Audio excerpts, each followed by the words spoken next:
Digital Assam 2.0 চেনেলটো এটা নতুন ভিডিঅ'লৈ আপোনালোক সকলোকে পুনৰবাৰ স্বাগতম জনাইছোঁ। অহাকালি হৈছে 10 মাৰ্চ আৰু 10 মাৰ্চ তাৰিখে চৰকাৰে অৰুণোদয় আঁচনিৰ পইচা মুকলি কৰিব।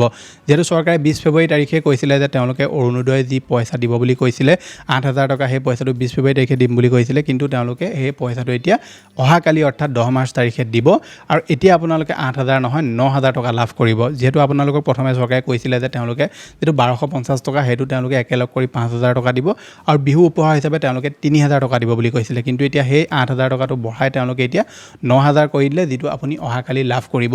বহুতো লোকে ভাবি আছে যে আমি অৰুণোদয় আঁচনিৰ যিটো পইচা সেই পইচাটো পাম নে নাপাম, আমাৰ লিষ্টত নাম আহিছে নে নাই অহা। মই যিহেতু অলৰেডি যোৱাটো ভিডিঅ'ত আপোনালোকক কৈছিলোঁ যে লিষ্ট বুলি তেওঁলোকে কোনো ধৰণৰ একো প্ৰকাশ কৰা নাই। কোনোবা পঞ্চায়তত যদি কিবা বিশেষ লিষ্ট আহিছে সেইটো বিষয়ে নাজানিম, কি আপোনালোকে অনলাইনত তেনেকৈ লিষ্ট চাব পৰা কোনো সুবিধা নাই। আপুনি যদি অৰুণোদয় আঁচনিৰ পইচা অলৰেডি লাভ কৰি আহি আছে তেনেকুৱা ক্ষেত্ৰত আপুনি অৰুণোদয় আঁচনিৰ পইচা লাভ কৰিবই।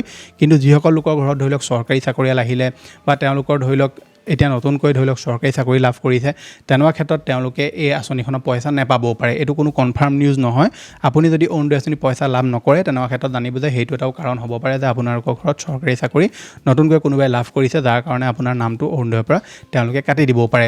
যিসকল লোকে নতুনকৈ অৰুণোদয় আঁচনিত আবেদন কৰিছিলে, ধৰি লওক জানুৱাৰী মাহত আবেদন কৰিছে বা ফেব্ৰুৱাৰী শেষত আবেদন কৰিছিলে, তেওঁলোকেও এই যিটো অৰুণোদয় আঁচনিৰ পইচা সেইটো নাপাব পাৰে। কাৰণ অৰুণোদয় আঁচনিত এপ্লাই কৰাৰ পাছত আপোনালোকৰ নামটো অন্তৰ্ভুক্ত হ'বলৈ অলপ টাইম লাগে, ডকুমেণ্টছ ভেৰিফিকেশ্যন হয়, প্ৰত্যেকটো বস্তু তেওঁলোকে চালি জাৰি চায়, আপুনি যোগ্য হয় নে নহয় সেইটো বস্তু চায়। গতিকে আপোনাৰ নাম যদি ডেটাবেছত এণ্ট্ৰি হৈ গ'ল, আপোনাক যদি ধৰি লওক ৰেজিষ্ট্ৰেশ্যন হৈ গ'ল আপোনাৰ, তেনেকুৱা ক্ষেত্ৰত আপুনি যিটো পইচা অহাকালি সেইটো আপুনি লাভ কৰিব। যদি আপুনি অহাকালি পইচা লাভ নকৰে, নতুনকৈ এপ্লাই কৰিছিলে, তেনেকুৱা ক্ষেত্ৰত আহিবলগীয়া সময়ত যেতিয়া অৰুণোদয় পইচা দিব চৰকাৰে, তেতিয়াহে আপুনি অৰুণোদয় আঁচনিৰ যিটো পইচা সেইটো লাভ কৰিব। বহুতো লোকে মোক সুধি আছিলে যে অৰুণোদয় আঁচনিৰ যিটো পইচা সেই পইচাটো পাবৰ কাৰণে আমি কিবা বিশেষকৈ কাম কৰিব লাগিব নেকি, মানে বেংক একাউণ্টত আমি কিবা আপডেট কৰিব লাগিব নেকি।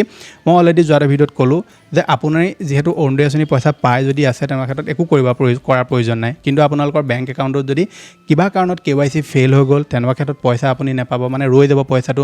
বা আপোনালোকৰ যদি DBT কিবা কাৰণত ডিজেবল হৈ গ'ল, যিটো নহয় বাৰু, যদি তেনেকুৱা কিবা খেলিমেলি হ'ল তেনেকুৱা ক্ষেত্ৰতো আপুনি পইচা নাপাব পাৰে। বা নতুনকৈ যদি আপুনি অৰুণোদয় আঁচনি আবেদন কৰিছিলে, নামো অন্তৰ্ভুক্ত হৈ গ'ল, কিন্তু যিটো বেংক একাউণ্ট আপুনি দিছে সেইটোত বোলে কিবা খেলিমেলি হৈ আছে বা ধৰি লওক DBT ইনেবল নাই, তেনেকুৱা ক্ষেত্ৰত আপুনি পইচাটো নাপাব পাৰে। বাকী যিসকলে ৰেগুলাৰ পইচা লাভ কৰি আছে তেওঁলোকে পইচা অহাকালি লাভ কৰিব। আৰু মই যিমানটো জানো অহাকালি আপোনালোকে ৰাতিপুৱা 11মান বজাৰ পৰা পইচা পোৱা আৰম্ভ হ'ব। আৰু যিহেতু চৰকাৰে হেভি এমাউণ্ট এটা এবাৰ ট্ৰান্সফাৰ কৰিব, সেইকাৰণে আপোনালোকে অহাকালিৰ ভিতৰত পইচা নাপাবও পাৰে, তাৰ পিছদিনাও পাব পাৰে বা দুদিন ৰৈও আপুনি পাব পাৰে। গতিকে কাইলৈও যদি পইচা আপুনি নাপায়, পেনিক নহ'ব যে পইচা আমি নাপালোঁ বুলি।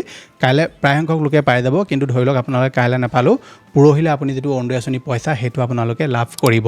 বাকী আপোনালোকে যদি ভিডিঅ'টো অৰুণোদয় আঁচনিৰ পইচা দিয়াৰ দিনা চাই আছে, আপোনালোকৰ একাউণ্টত পইচা সোমালে নে নাই সোমোৱা, নিশ্চয় মোক তলত কমেণ্ট এটা কৰি জনাব। আপোনালোকৰ স্ক্ৰীণত এতিয়া আৰু এটা ভিডিঅ' ওলাই আছে, এইটো ভিডিঅ' যথেষ্ট গুৰুত্বপূৰ্ণ হয়, নিশ্চয় এবাৰ চেকআউট কৰিব। মই লগ পাম এটা নতুন ভিডিঅ'ত। আজিলৈ ধন্যবাদ।